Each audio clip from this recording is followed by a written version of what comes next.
Hello, and welcome to our next presentation.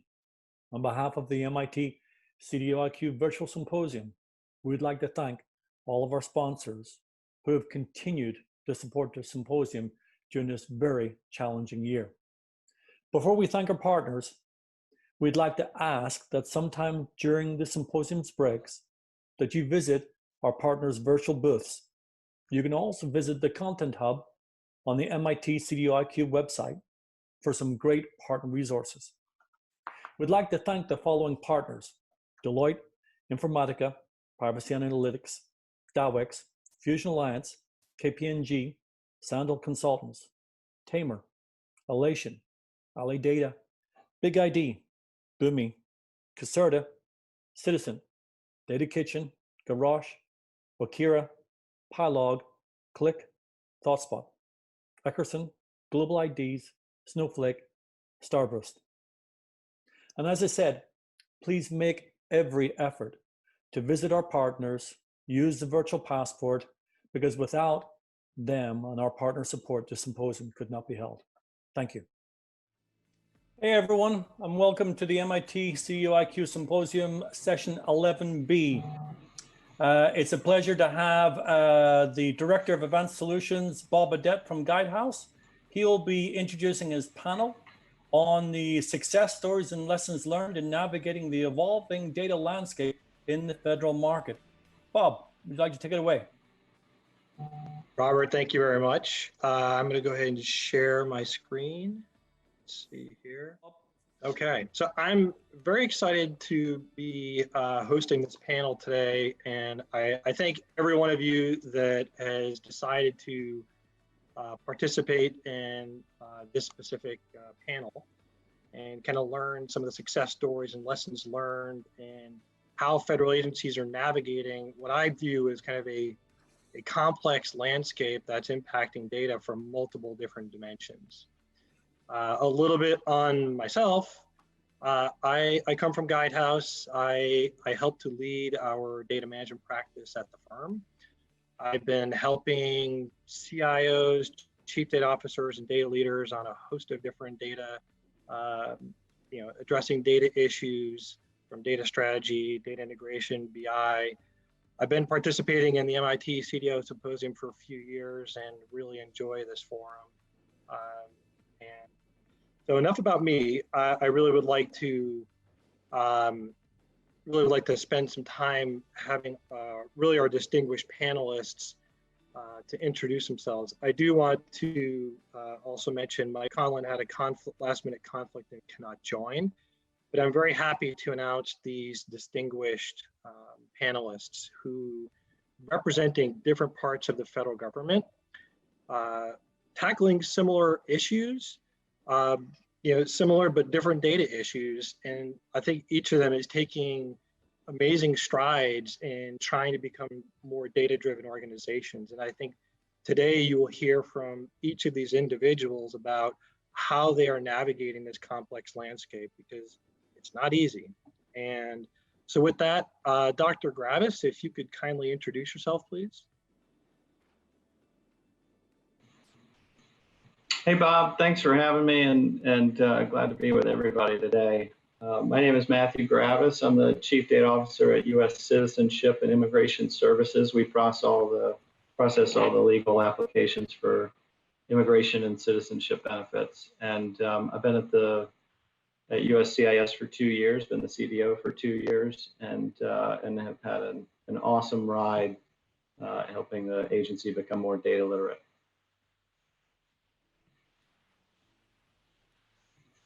Great. Dorothy?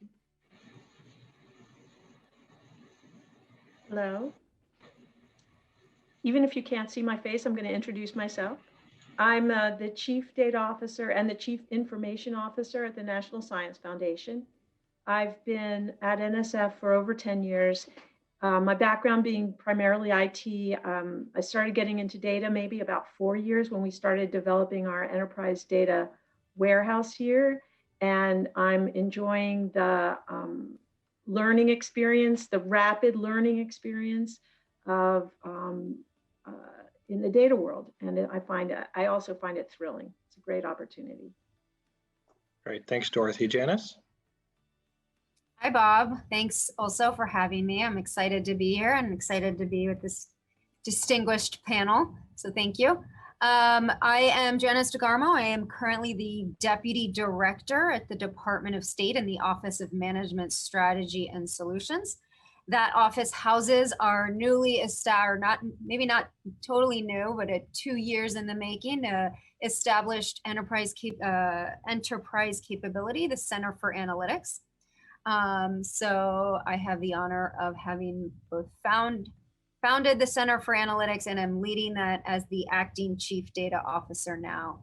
I've been with this Department of State for about now 10 years, where I've worked to infuse data into all aspects of how we do work, to infuse data-informed decision-making, and now I've had the pleasure of sort of standing up this enterprise-wide capability and really working on cultural transformation writ large at the department.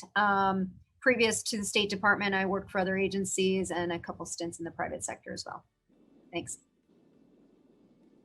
Awesome, great. Well, great set of panelists, and I think this will be a fun discussion. So what I'm hoping, let's see. So as people that have joined this panel and attending this, I really am looking, as like session participants, I want you to walk away with really some of the following things. I want you to, at least at a high level, understand what are some of these internal, external pressures that are putting demands on federal CDOs and data leaders. What are some of the lessons learned and guidance that some of these panelists can provide in terms of helping to navigate through these pressures? I think each will bring their own story and their own sets of lessons. And I think it's important to kind of embrace those and think about how this can be factored into how you are tackling data within your respective organizations. We also want to talk about some success stories. And it's not just about the success itself, it's about what made it successful. And that's going to be, I think, a key emphasis. And I also will be looking at some of the recent trends as it relates to the pandemic and economic recovery. I've had the privilege of interviewing up to 10 state CDOs very recently and have some interesting insights from those discussions. And I think one of my questions will be kind of focused on whether there's the similar conclusions play out in the federal space, if they play out at all. So this is what I'm hoping you walk away with from this conversation. So with that, let's talk about this landscape. It's not only just the broad landscape, it's also about the terrain. And I view the terrain as each organization is different. It has its own culture, it has its own internal processes and policies that people need to navigate. But it's also about this complex landscape. And it's not, this is what we see in front of us, is not inclusive of everything. I mean, first off, data leaders in the federal space and CDOs are faced with demanding data consumers. They want better data, faster, and be able to interact with it in a more sophisticated way. At the same time, they're grappling with data quality challenges, hampering the ability to make decisions. There's the types of, given the fact that the demands of the types of data people want to interact with are changing, there's the increase of the different types of data that people want to interact with, big data, streaming data, and the volumes of these data are changing too, which are putting more pressure on legacy architectures and platforms that have traditionally delivered data to data consumers. You then have, on the left-hand side, we have a host of, and this is not exhaustive, I mean, these are just 4 that I've highlighted, but there are numerous different laws and regulations that are all hitting around the same time frame. The Federal Data Strategy, the Evidence Act, which basically introduced the notion of CDOs being introduced in federal agencies, the Geospatial Data Act. I could go on, but the list is not insignificant of the numerous sets of requirements that, in addition to satisfying data consumers, that CDOs have to grapple with. And then you have the advancements in technology and how that is changing the digitization, how that is changing data sets and how people access data.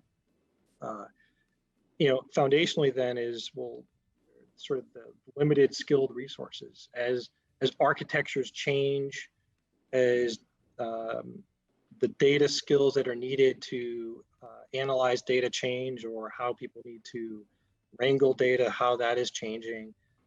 People are playing catch up, I think, with how they sort of imbue this into, using, Janice, your term imbue earlier, how they imbue this into the culture, and having the sufficient skilled resources to tackle all the demands that CDOs are facing.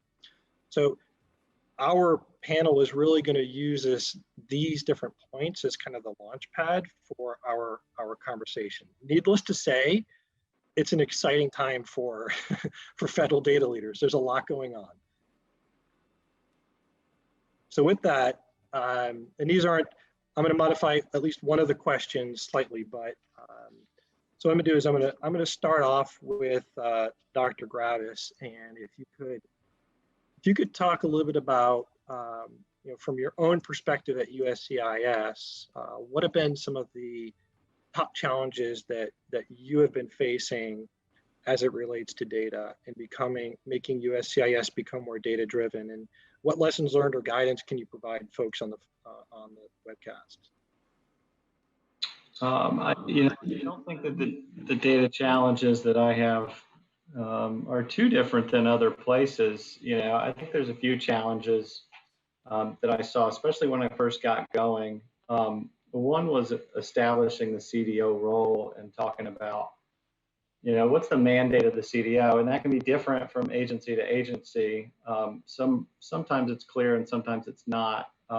Some have data management only responsibilities, some have data management and analytics responsibilities. So I think finding the mandate is really important, and then figuring out your timing as to how aggressive to be versus how to let the process play out of kind of establishing a new capability. So in my case, in terms of establishing the role, I was new to the agency, in addition to them, to USCIS not ever having a CDO before. So quite a bit of ambiguity there. And I'm a systems engineer. I love ambiguity. I love diving into that area and really figuring out what the agency needs.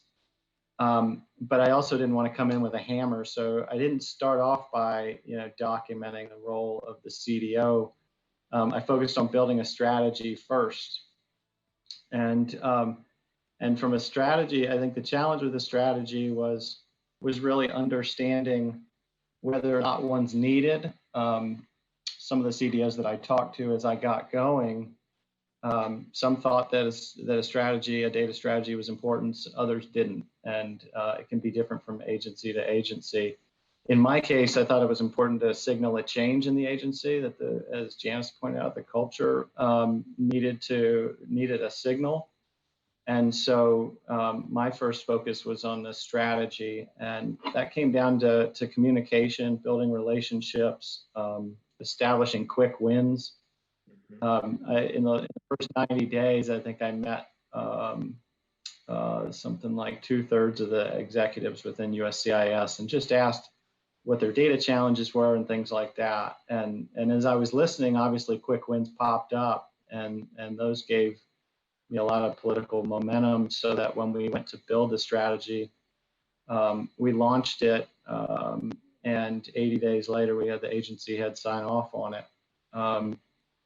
And a couple of weeks after that, we got the memo signed that said, here's what a CDO does. So that was kind of my tact as far as what to tackle first and what to tackle second. On the resources side, I think that's another challenge. You mentioned that in the opening. I started at the beginning of August, which can be a good time for a CDO, to be honest, because I asked for a couple $1 million to get going, and they said if you could award a contract by the end of the fiscal year, have at it. And we got a contract in place those last few weeks of the fiscal year, and that gave us enough of a team to really build the strategy. And then after the strategy was built, circled back and went back to the agency head and said, line by line in the data strategy, objective by objective. Here's what we need. Here's the business value. And I think the momentum, again, from a communication standpoint and a relationship standpoint, made it easier to tackle those challenges because we had the agency on board before we got to the big boss. Mm-hmm. Okay. I think it's a very helpful perspective. Whoops, sorry, panned ahead.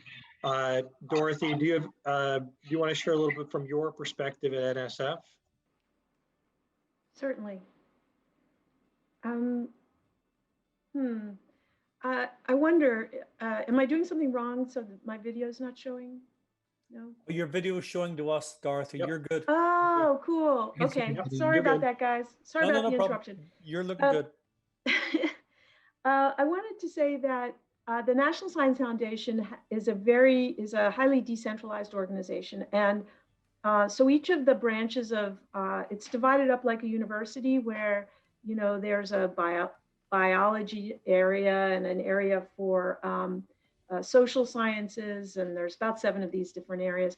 And each of them had a different level of data acumen and data work going on already. So you never, in my experience, I don't ever come into a story in the beginning and get to tell a nice clean story. Instead, at NSF, each of the areas had their own data shops set up. And we also have a statistical agency, the National Center for Science and Engineering Statistics is a part of NSF. So of course, they're highly well organized. Their whole mission is about data and data analytics. And so we also have an evaluation and assessment capability in the organization, and they're also completely data oriented. So when I came in, the main issue was to level out the experience, not level, that's not the wrong word, but to maybe take down the stovepipe so that people could share each other's information and learn from each other in a more, because you would learn fastest that way. You learn fastest from the people that you know and that sit near you and that already understand the organization and the data. So my first challenge was to get all the different organizations together. And so that's been my main challenge in the beginning. And it's been going great. It's amazing how much the data people love talking to each other about data. And that's all I've got. Okay, thanks, Dorothy. Janice, do you have anything to add? Yeah, I think, Bob, I would say, adding on to both Matthew and Dorothy's points, and very similar. We just had a perhaps slightly different approach when we at the end of the day, we want the Department of State to be able to leverage data as a strategic asset, right? And we want that to be beyond the capabilities that the Center for Analytics has, right? We don't want, our long-term end state is not that everyone has to come to CFA to be able to conduct really, to solve problems with analytics, but we want every single foreign service officer and every single civil service officer across our 77,000 person global workforce to be able to sort of harness the data at their level, right? To get ahead of their game by accessing data at the right time and in an easy, intuitive way, right? And I think that's our big challenge now. I think in terms of how we're approaching that, and I think what's giving us an ability to really tackle this challenge in a meaningful way now is that, when we stood up CFA, we focused so much on solving problems with leaders, right? Policy leaders, management issues, they'd come to us and they say, we have this problem at the State Department. We have this challenge. We have the policy expertise. We have the know-how. We need your help. Our model was that we then complement it with data science expertise. And together, we help them move better and faster and smarter, right? They then get to be the heroes at the end of the day because whether it's, you know, our East Asian Pacific affairs being smarter on China, or our energy and natural resources being smarter on where to strategically engage depending on natural minerals. You know, they can then go to the secretary and have this flashy dashboard and back beside them to really show, you know, to make tangible decisions. But so I think our approach early on was, let's show the department the value of analytics, right? Let's show them really hard, and I think both Matthew and Dorothy are talking to us, those quick wins and the value of how data can help them. And then let's get to some of these stickier issues on data management, on making data accessible and shareable and interoperable and better quality across the enterprise. Because all the work that we did prior to that gives us that edge and lends us that credibility that this is the right thing to do. So the department now is a total believer and believes, and you know, we have leadership at the top and a swell from the bottom that has said, absolutely, let's elevate data and diplomacy. Okay, so now we got to get to the maybe not so flashy side of it, the data management side of it, and the you know, training our workforce and recruiting and retaining and upskilling our department so that they know how to use the data. So it's both a challenge, but I think a way we have forward. It's still, we have a lot of work ahead of us, but I think we at least can say that I think we have laid a lot of groundwork to get us there. Okay, no, I appreciate each of your responses. I think just to summarize what I viewed as some of the takeaways, certainly having a strategy to navigate through the complexity, certainly I think for USCIS seemed to be important. The other is the importance of communication and building relationships and breaking down barriers for effective collaboration. And then the other is linking the data to actual real decision making, starting small, demonstrating the value before moving on to the more complex stuff. So getting the organization interested, I think helps to build more interest for more, for more advanced capabilities. And given that, let's shift over to kind of the next question around success. And amidst all of the challenges and working through what each of you just talked about, and Dorothy, I'll ask you first, is there a success that you can highlight over the past year or two, and kind of in your opinion, what made it special? Like, what made it successful? So the first, I think, big success we had was in creating a community of practice to enable us to easily share information across the agency. We call this group EDGE, Enterprise Data, Governance and Education. And education is a really important part of this, just socializing the current environment. Sharing information is very important. And we've had an ever-growing community within the agency showing a passion for data. Now, I think that some of the other panelists have talked about this too. I think that, and you did too in your terrain slide, where solving these data issues is really not just about getting good data or getting cool tools that access that data, or even establishing policy or vision. It has to do with all of those things. And data awareness is an important thing. So where we as CDOs have a responsibility to bring all fronts up in an even way. And I think that that's where the community of practice really helps, because it's a rapid learning opportunity for the staff. And, but of course, we still have also a long way to go.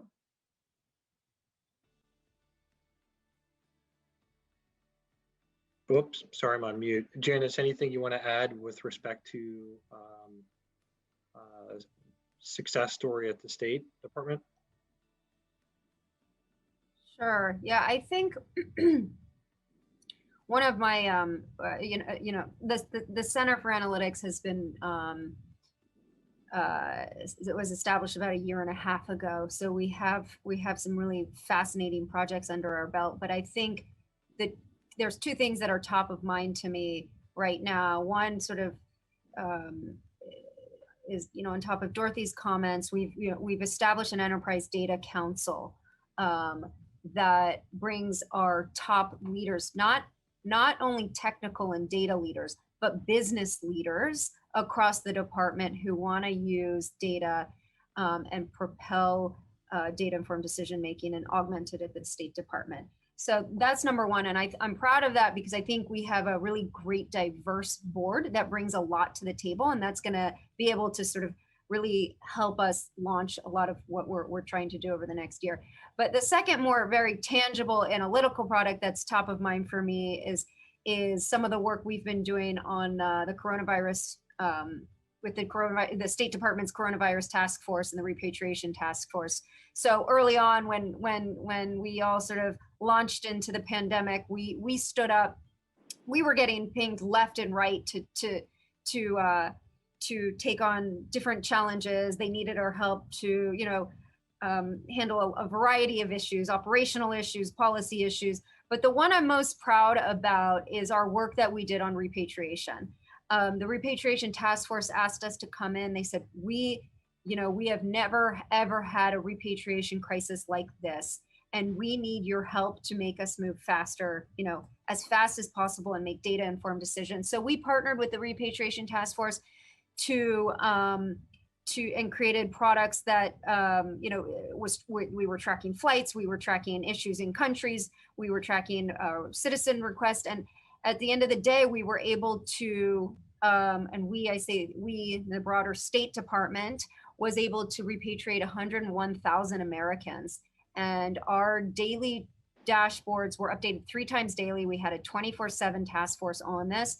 But to be, and that repatriation success story is a enterprise success story. It's really a federal government success story. But to be a small part of it from the data analytics perspective that helped leaders make decisions daily on a dime and pivot very quickly was just a really impactful project that we worked on just a month or 2 ago. All right, no, Janice, thank you. Dr. Graviss, do you anything you want to highlight from USCIS? Yeah, I mean, like Janice talked about, we're all living in the middle of this pandemic, right? And it sprung up on us pretty fast. And so the data work that we've done in support of the crisis management team that's been working all of the COVID-related issues for the agency, we really stepped up to the table. So watching the team rise to the occasion, while they may have had kids at home or parents at home that they were taking care of and working from home, we couldn't have the in-person war room, so to speak, to go tackle these things. But our response to the pandemic, I think, was pretty impressive. One of the perks of having data management and analytics responsibilities in a CDO shop is that we were able to lead that data team on all fronts. So whether it was data sharing with the CDC to help them with contact tracing, or the few things that we did on the analytics side, one of those was within a couple of days setting up a COVID data website that everybody within the agency could go to get the latest on the ad hoc analysis that was being done in support of the front office, so that everybody in the agency could have access to it. And then we built 2 important dashboards that were used day in and day out by the front office and by leaders throughout the country and some of our international locations. One was related to the fiscal health of the agency. We're 97% fee funded. If you didn't know that, we pay our bills based on the fees from applicants. And so, as you might expect, when the pandemic hit, our revenue went down pretty dramatically. And so whereas before you don't necessarily monitor financial data daily. We were so focused on the operational side, and all of a sudden it was about really monitoring financial data. And so in a matter of days, getting that up and running and serving that to the front office so that they could use it in discussions with Congress and other stakeholders was really important. And then the other piece of USCIS, we have 300 something locations throughout the world, and so every location has a different posture with respect to COVID right now, right? And so, you know, helping that crisis management team facilitate decision making at a local level by using by breeding some consistency in how they're making those decisions through a dashboard that integrates publicly available COVID data with our USCIS data set so they can have a full operational picture for their local environment, I think was another big piece. As far as what made it successful, Bob, I would say I would go back to the relationship thing at the risk of, you know, hitting that too hard. You don't want to be in the middle of a crisis and have to introduce yourself. You know, you want to be able to pick up the phone and call somebody, and they have they know who you are, and you can get to work. And so I think that first year and a half of getting the organization established and having some significant wins that cemented our role within the agency allowed us to respond to the front office needs pretty quickly. No, I appreciate you highlighting that. I think I would agree that certainly the relationship portion of this, and even some of the conversations I've had with numerous state CDOs have underscored and reinforced that exact point, and certainly navigating not only through a crisis but also through normal operations. And Janice, what I kind of took away from what you said was really mobilizing priorities to focus on value, and where value for the business, value for the mission, and that seemed to be, you know, in terms of putting on the leadership hat, that you knew instinctively that was where the resources really needed to focus to have an impact. And I think Dorothy, Bob. Go ahead, Janice. Yep. No, I think you nailed it. I just wanted to add one point to that is, you know, from the Center for Analytics, we actually that analysis of what types of projects we take on is a very deliberate analysis. When we look at, you know, I mean, we have a queue of 100 projects. You have to have a systematic way to think about what types of projects you can. And the value, you know, obviously the value is one of those top variables in looking at that. So we matrix every time a project comes our way, we matrix impact and feasibility, right? And when we look at impact, we look at business value, we look at replicability, we look at relationship building. Does that, you know, we look at all these various variables along that x-axis, I would say. And then on the y-axis, we're looking at feasibility, technical complexity, data complexity, right? You know, do we have access to the data? Do we have to buy the data, et cetera? And so a lot of the work, I mean, ideally, all of the work we do falls into that high impact, high feasibility quadrant, right? The only difference with some of the things falling down on COVID is, and on the pandemic is, like, there was no choice, right? You know, that was, you know, a lot of those things that are coming our way are technically not feasible, but we are finding a way to make it happen. So, but that is, you know, part of how we look at the CDOs projects that we take on. No, I think that's a good addition, and you know, and then in terms of Dorothy, your remarks, that what I took away from, I think what made the success that you've had at NSF in standing up your governing model is really creating the passion for data, the sort of a cultural awareness of the importance of data, and really using that to galvanize the governing structure that you have in place. Does any panelists have anything further you want to add with respect to kind of this specific topic? Just one thing, I'm not sure it's directly related to the question, but it comes to mind as you describe the governance approach that we took. One of the things that was important about the Evidence Act was that it levied many requirements on the organization without providing additional funding. And so the message that sends to me is that we're being asked to do our same work, but differently. And so that's why I took the approach of leveraging existing resources, existing tools and data and projects, and more or less reshape them in order to provide the data-centric view of the world versus the various ways people were accessing things in the past. Oh, I appreciate the addition. So let's move on to the next question. And Janice, I'm going to start with you in terms of how the department is trying to balance this legislative mandate for open, machine-readable data and preventing sharing of sensitive data, and how you're kind of grappling. Are you sort of managing through that natural tension that exists between that federal requirement and also sensitivity of some of the data that the department produces?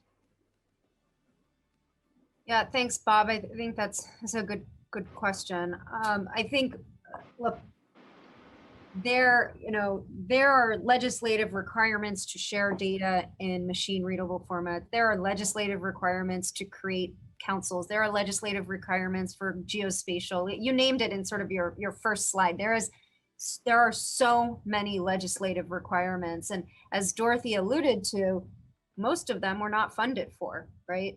And so there's this constant struggle that I sort of mentioned earlier to balance those quick wins and long-term strategy to come into compliance with these things, and doing so where it makes sense, in the order it makes sense for your organization and your culture.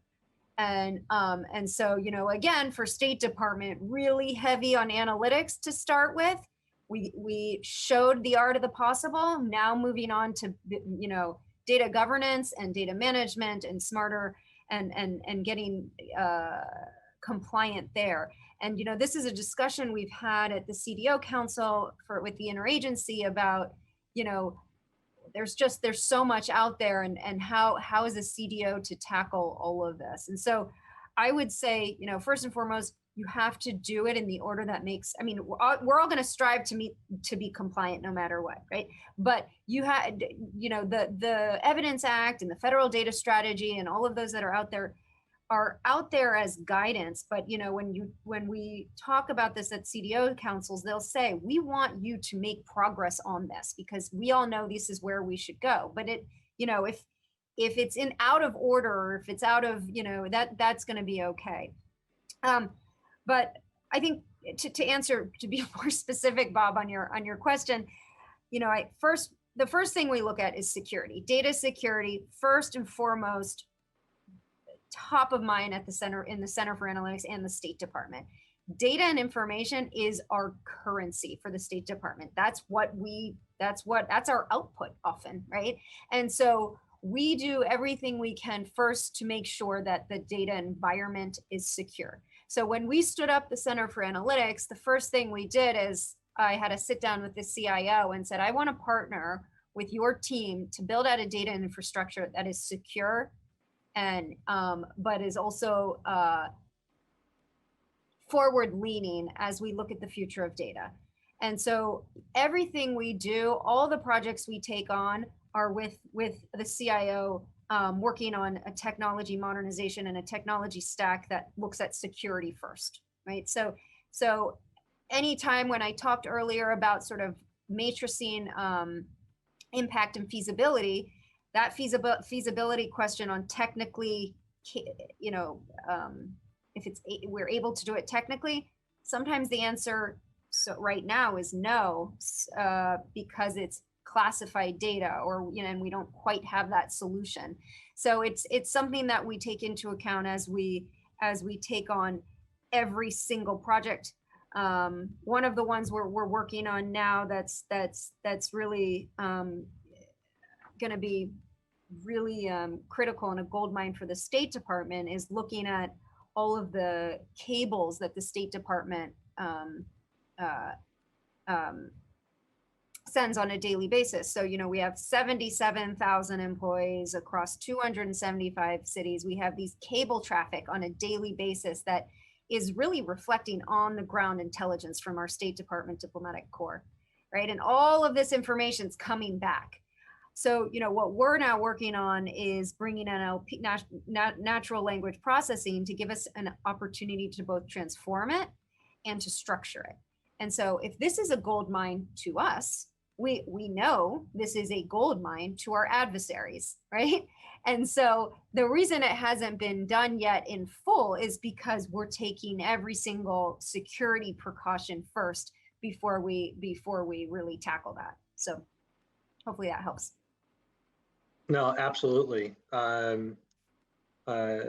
Dorothy, do you have anything you want to add on this specific one from an NSF perspective? Well, can I just ask a question for Janice? I Yeah, didn't sure. know people used cables anymore. So Well, there's not email? No, it's emails. We just still call it cables. Yeah. Interesting.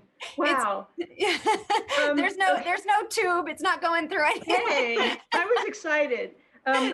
So it's still emails. Yes. Well, with respect to data sharing, NSF, we have a great, because we're one of many research organizations, we would really love to be able to do things like to understand all the other research that's going on and the proposals for new research that are coming into the federal government. And so we have been working with NIH for some time to figure out a way to safely share information between our agencies, and it's tough. It's really tough. So of course, we've been trying different technology solutions. And so we do things like fingerprint. Using artificial intelligence, we can fingerprint certain data and then share the fingerprints, which cannot be converted back into the raw material. But if the fingerprints of two items are similar, then there might be a reason for individual scientists from one organization to call the other scientists and say, hey, can you tell me more about this one? It looks like something that I might be interested in. We also are looking to other technologies like blockchain that do similar things, hide the essential information and allow systems to interact. And then the systems have to have permissions to share data. We've also been, of course, like using all kinds of memorandums of agreement, but it's a very slow process. I do hope that the federal government comes up with a methodology for doing this so that we don't each have to invent our own. But right now it's really trial and error for us. If we have a specific need to share data, we try and figure out a way to do it. And each one is a struggle. Yeah, no, I like the innovative use of technology to help solve the problem. Matthew, did you have anything from USCIS you want to add to this? And I think we've got maybe 5 more minutes before we probably need to wrap for some questions. But Matthew, anything you want to add to the last question? I could just be really short and say I think you just do the best you can, to make sure that you're in compliance.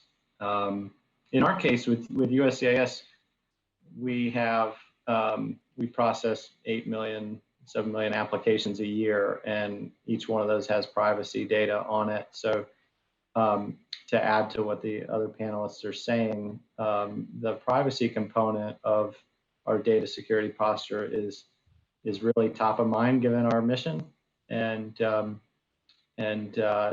even looking at the difference between individual data and statistics and how you can derive private information from statistics if they're not at the right threshold. And so we spend a lot of time on that front, and we're doing the best we can to comply with the requirements given the resources we have. Okay.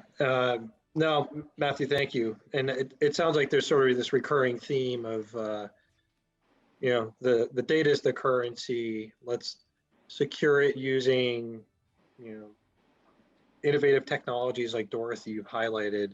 But there's obviously this tension between the criticality of the data and sensitivity of it to the mission, and even privacy concerns that really honestly make this requirement candidly quite complicated.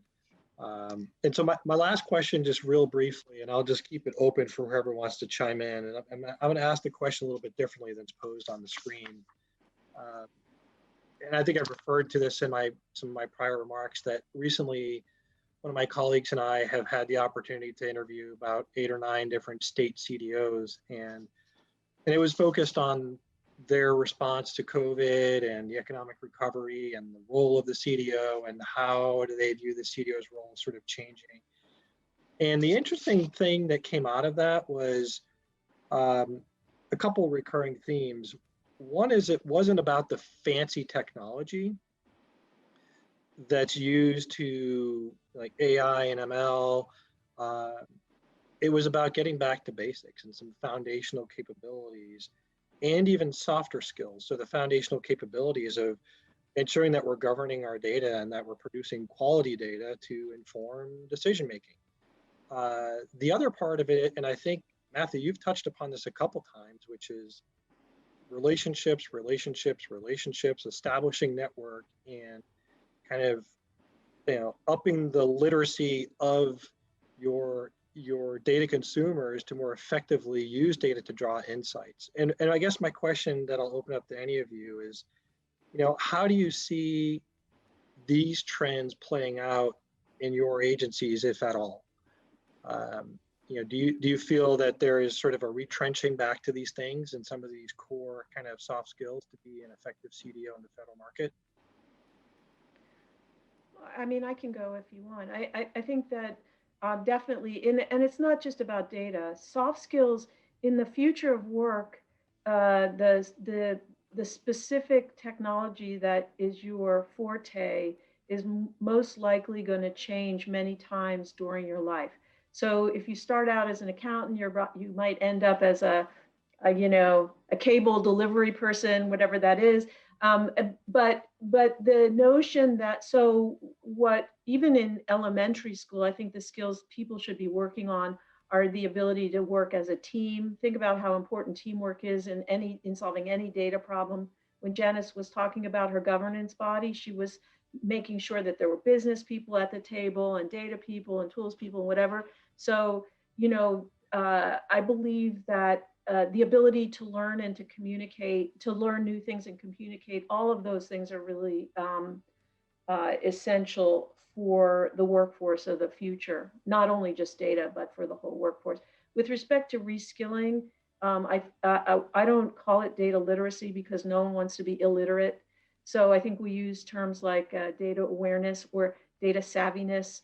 And then you can say that the lowest level is a data novice, who's a person who wants to know more.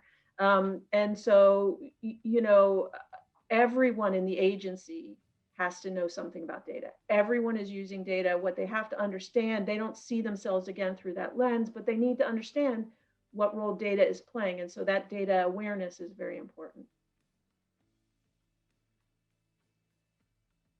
Any other panelists have anything to add on this? Otherwise, we'll pivot to some of the questions that have been posed. Yeah, Bob, I mean, I'm just to echo everything that Dorothy just said, you know, at the end of the day, being able to collaborate and build relationships is going to make any C-suite executive successful, right? I mean, it doesn't, chief data officer, chief operational, you name it, because so much of what we're trying to do in that cultural transformation is about buy-in and consensus and being a believer. And those are the relationships. The only way to get there is through, you know, through those relationships and not necessarily by mandate. So yeah, just double tapping there on Dorothy's points. And then in terms of just the workforce and democratizing data is just, it is just so incredibly important that to Dorothy's point, not everyone needs to be a data scientist. That's, you know, but if you want to be able to be an effective communicator, if you want to be effective in your work, if you want to be sort of be able to do your job efficiently, you have to know how to interact with data. And so I think that's incredibly important here. Yeah. Matthew, anything you want to add? Otherwise, we'll pivot over to some questions. I agree with what the state CDOs kind of told you. I think it comes down to a balanced portfolio. Janice mentioned this earlier about a focus on return on investment. And I'm a systems engineer by background before becoming a CDO. And so really honing in and deciding on what you spend your time on and what your office invests in is half the battle. And it comes down to listening to what the business needs and bouncing that off of return. Oh, awesome.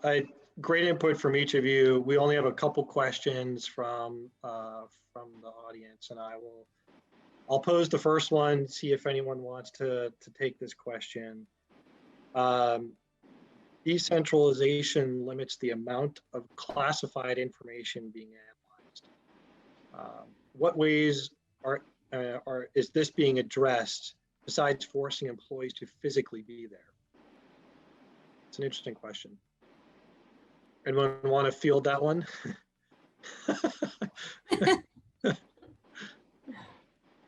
I can take a stab at it, Bob. You know, it's ever so prevalent now during COVID, when I have a lot of employees at home on my staff working on analytics. And you know, while certainly a lot of the COVID stuff is unclassified and they can do that, a lot of the other work that we're doing on other issues at the State Department are classified.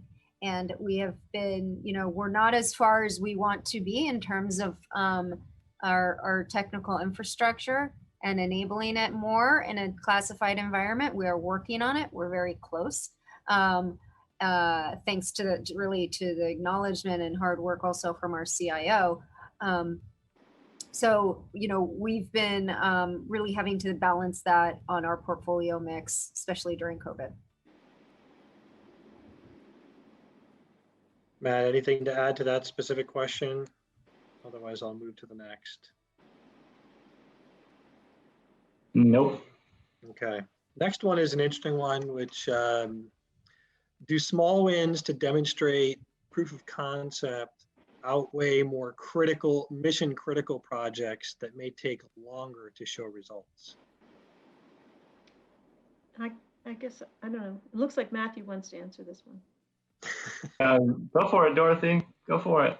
So, you know, I don't know. This is, again, maybe my technology bias. I don't think there's a choice. You know, we have to always be pushing the envelope while also doing the things we know will bring certain wins. And so I guess I just live in a high risk environment where we have a special set of people and funds set aside for taking the risk, for doing the pilots. And without them, the people who are doing the operational work, let's call it, can't move forward. You know, if we don't solve the security issue, if we don't have some teams experimenting with certain things to solve data security issues, then we'll always be in the place where we are today. So it's not, for me, it's not a choice. We have to always be pressing the envelope. I like that discipline of carving out budget for innovation. I think that's really important. Anyone else? Anyone else have anything to add to this question? Yeah, I'll jump in. It's a little bit of a false choice. I don't know that you can do things quickly that are mission critical. A couple of us have talked about that just during this pandemic. And I go back to saying it's about having a balanced portfolio and really having a political capital meter that you're monitoring within the agency as you set up your office. So I don't know that it all has to be analytics either. We have return on investment shown from data sharing enhancements with other agencies, to reduce swivel sharing or other things. So I do think you can get carried away on something much bigger. But if you don't get the resources in the long run to really do that bigger project, you're not going to ever get there. And the way you secure resources is you show value and people want more of it. So it's, it goes back to that calculus of feasibility, feasibility and impact, like Janice said. Yeah, and I would just, my only 2 cents, I 100% agree with what Matthew just said. And I think really at the end of the day, I think it is a false question. And I think the answer can be yes, no, maybe, depends on so many different variables. At the end of the day, you want that diversified portfolio.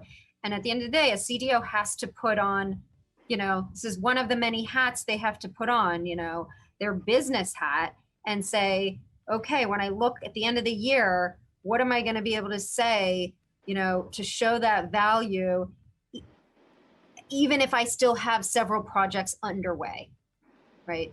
And so, and also just thinking iteratively across the board, and showing that you're not always going to get to that 100% in the first few months. Yeah. Well, I want to thank each of the panelists for your investment of time. I know each of you are very busy in your roles, as we just discussed all the things that you do. I appreciate the candor and the insights and sharing some of your wisdom for other data leaders that are on this discussion. I appreciate those that pose questions, that decided to watch this specific panel. And I hope that you've walked away with this with at least a few things that you can take back to your own role and your job. Because I think there were definitely multiple insightful points that hopefully I echoed back a few of those during this discussion that you can apply to your organization. So, and Robert, thank you for the wonderful moderation. You're welcome. So that's it. Well, guys, in the last minute, we'd like to obviously make sure that you had fun working on the presentation with Bob. I'd like to thank Bob and Guidehouse for being a contributor as one of the co-chairs as well. So we look forward to your participation next year. We look forward to all the panelists coming back in some way, form, or shape next year as attendees or other panels or things like that. Next year, we've got to do bigger and better. Our goal, just so that way you know, is 500 attendees at the MIT premise and 1,500 attendees virtually, internationally. And we're stating it now because we stated it last year. We can get there, but we need your help. So with that, if you want to just hang tight, we'll just ask Tom to just go ahead and close us out. And thank you for watching. Appreciate it. Thank you, guys. Thank you for having us.